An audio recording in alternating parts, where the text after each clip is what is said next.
በሚሊዮን የሚቆጠሩ ሰዎች እንደ ቅጠል እርግፍ አድርጎ በዓመታት ልፋት የተገነቡ መሠረተ ልማቶችን አመድ አድርጎ 4 ዓመታትን ሊደፍን የቀናቶች ዕድሜ የቀሩት የሩሲያ ዩክሬን ጦርነት ዛሬም ፍቱን መፍትሄ እንደ ሰማይ ርቆበታል።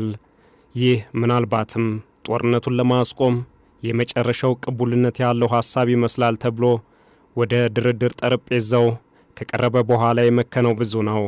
በቅርብ ጊዜ የተደረገውና ለመጀመሪያ ጊዜ የሶስትዮሽ የሰላም ድርድር ተብሎ የሚጠራው የሩሲያ ዩክሬን እና አሜሪካ ድርድር አንደኛውን ምዕራፍ አልፎ ሁለተኛው ላይ መጠነኛ መደነቃቀፍ ገጥሞት ነበር። በዚህም ከተያዘለት ጊዜ ተሸጋግሮ ባለፈው ሮብና ሐሙስ በተባበሩት አረብ ኤሚሬትስ ቢደረግም እዚህ ግባ የሚባል ውጤት አልተገኘበትም። ድርድሩ ምንም እንኳን በአመርቂ ውጤት ባይታጀብም በዩክሬን ውስጥ ጦርነቱን ለማስቆም የሚደረገውን ጥረት እያደገ እንደሚገኝ የሚያመላክት ነው። በአደራዳሪው አሜሪካና ሩሲያ መካከል ደግሞ የሩሲያ ዩክሬን ጦርነት ከተጀመረበት የካቲት ወር 2022 ወዲህ ተቋርጦ የነበረውን ወታደራዊ ግንኙነት ለመጀመር ስምምነት ተደርሶበታል።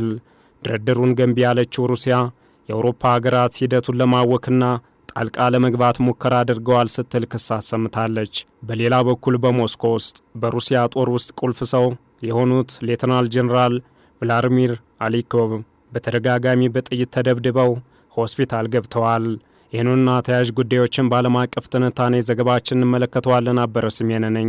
ዩክሬንና ሩሲያ በተባበሩት አረብ ኤሚሬትስ ውስጥ ለ2 ቀናት በአሜሪካ አደራዳሪነት ያደረጉት ሁለተኛው ዙር ድርድር ጦርነቱን ለማስቆም የሚያስችል ውጤት አልተገኘበትም። ነገር ግን ሁለቱ ወገኖች የጦር እስረኞችን እንዲለዋወጡ አስችሏል። የዩክሬንና የአሜሪካ ባለሥልጣናት እንዲሁም የሩሲያ የመከላከያ ሚኒስትር ሐሙስ ዕለት የጦር እስረኞች ልውውጥ መከናወኑን አረጋግጠዋል። የአሜሪካ ልዩ መልእክተኛ ስቲቭ ዊትኮፍ ከፕሬዝዳንት ዶናልድ ትራምፕ አማች ጃሬድ ኩሽነር ጋር በመሆን የአሜሪካን አደራዳሪ ቡድን መርተዋል። በዚህ ድርድር አማካኝነት የሩሲያ መከላከያ ሚኒስቴር 157 የሩሲያ ወታደሮችን ከዩክሬን ምርኮ እንዲሁም 3 ሲቪሎች እንደተመለሱ አስታውቋል።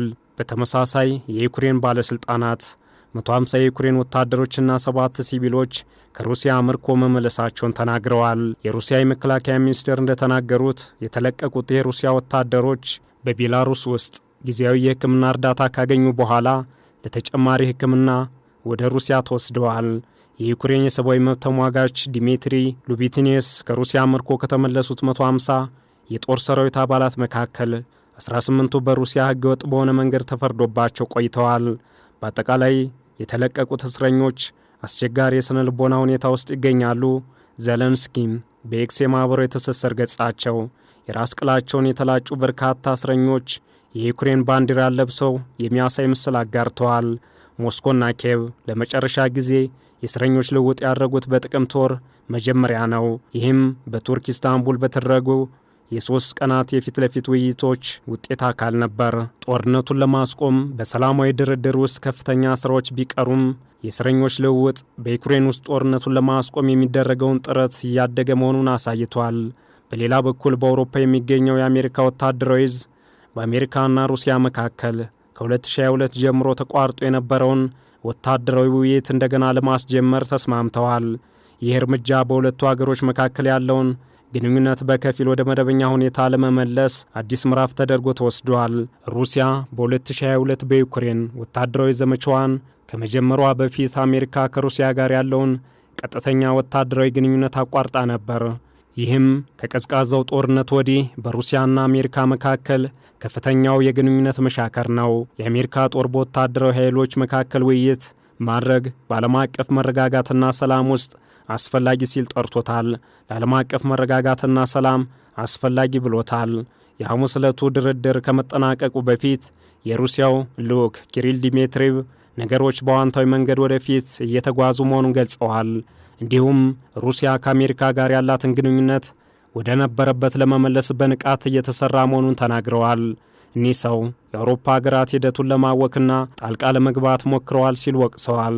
የዩክሬኑ ፕሬዝዳንት ቮሎዲሚር ዜሌንስኪ ደግሞ ሂደቱ በእርግጥ ለዩክሬን ቀላል አይደለም፣ ነገር ግን በተቻለ መጠን ገንቢ እንዲሆን ትሰራለች ብለዋል።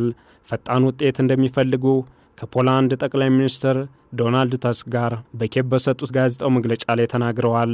የመጀመሪያው የሶስትዮሽ ድርድር በአውሮፓውያኑ ጥር ወር መጨረሻ ላይ የተካሄደ ቢሆንም ወሳኝ በሆነው የግዛት ጥያቄ ላይ መግባባት አልተቻለም። ሞስኮ ኬቭ የዶኔትስክ ክልል 1/5ኛውን ያክል እንድትሰጥም እየጠየቀች ነው። የዘለንስኪ አስተዳደር ደግሞ ይህን ለማድረግ ፈቃደኛ አይደለም።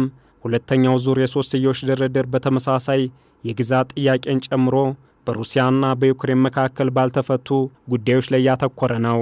ዘላቂ የተኩስ አቁም የሚለው ደግሞ ዋና የውይይቱ ማዕከላዊ ነጥብ ነው። ነገር ግን ውይይቱ በሁለቱም ወገን ገንቢ ነበር ከመባል ውጭ አንዳች መፍትሄ አልተገኘለትም። የሶስትዮሽ ድርድሩ በሚቀጥሉት ሳምንታት እንደሚቀጥል የዩክሬን ዋና ተደራዳሪ ሮስቶም ኡማሮቭ ተናግረዋል። ሶስተኛው ዙር የሶስትዮሽ ድርድር በአሜሪካ ውስጥ የሚካሄድበት ዕድል እንዳለው ባለሥልጣናቱ ጠቁመዋል።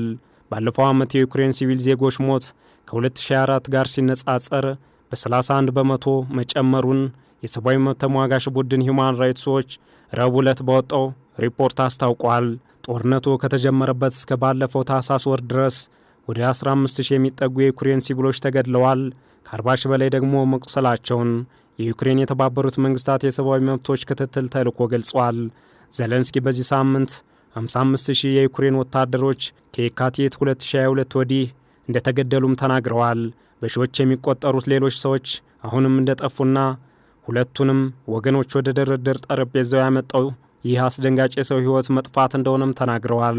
እንደ ስትራቴጂክና ዓለም አቀፍ ጥናቶች ማዕከል ከሆነም የሩሲያ ዩክሬን ጦርነት እስካሁን ወደ 2 ሚሊዮን የሚጠጉ ወታደሮችን ገድለዋል። ከእነዚህም መካከል 1.2 የሚሆኑት የሩሲያ ዜጎች ናቸው። በዩክሬን ወገን ደግሞ እስከ 600,000 ዜጎችን ገድለዋል። በአሁኑ ጊዜ የድርድሩ ሂደት እየተጠናከረ ቢሆንም ጥቃቱ ተባብሶ ቀጥሏል።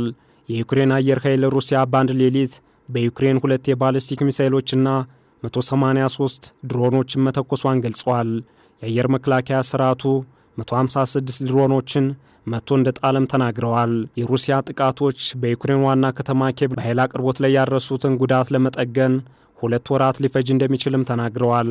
ዘለንስኪ ፖላንድ ለዩክሬን የተጣራ ጋዝ አቅርቦትን ለማሳደግ አቅዳለችም ብለዋል።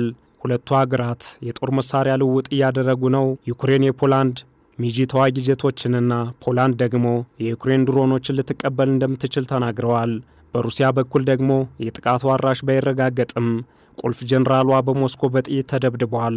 በሩሲያ ጦር ውስጥ ዕውቅ የሆኑት ሌተናል ጀነራል ቭላድሚር አሌኪየቭ በተደጋጋሚ በጥይት ተመተው ለሕክምና ሆስፒታል መግባታቸውን የተሰማው ጀነራሉ በሞስኮ ሰሜናዊ ምዕራብ ዳርቻ በሚገኝ የመኖሪያ ሕንፃ ውስጥ ጥቃቱ ከተፈጸመባቸው በኋላ ወዲያውኑ ወደ ሆስፒታል ይወሰዱ እንጂ ያሉበት ሁኔታ አልታወቀም። እኒህ ጀነራል የሩሲያ ወታደራዊ ጀነራሎች ዋና ዳይሬክቶሬት ውስጥ ከፍተኛ ባለሥልጣናት ናቸው። አሌክሲየቭ ሩሲያ ከዩክሬን ጋር ባደረገቻቸው ድርድሮች ትልቅ ሚና አላቸው። ከዚህ ጥቃት ጀርባ ማን እንዳለ እስካሁን አልታወቀም። ዩክሬን ከዚህ ቀደም በሩሲያ ወታደራዊ ኃይሎች ላይ አንዳንድ ጥቃቶችን ፈጽማለች። በጀነራሉ ላይ የተሰነዘረው ጥቃት በዩክሬን ወገን የተፈጸመ መሆኑ ከተረጋገጠ በጥሩ ሁኔታ እየተጓዘ የሚገኘውን የሶስትዮሽ ድርድር ሊያደናቅፍ ይችላል። ሩሲያ እያደረሰች ያለውን ጥቃትም አጠናክራ እንድትቀጥል የሚያነሳሳ ነው። ዓለም አቀፍ ትንታኔ ዘገባውን ስናዘጋጅ ኤፒ ኒውስ፣ አልጀዚራና ዘዋሽንግተን ፖስትን በዋቢነት ተጠቅመናል።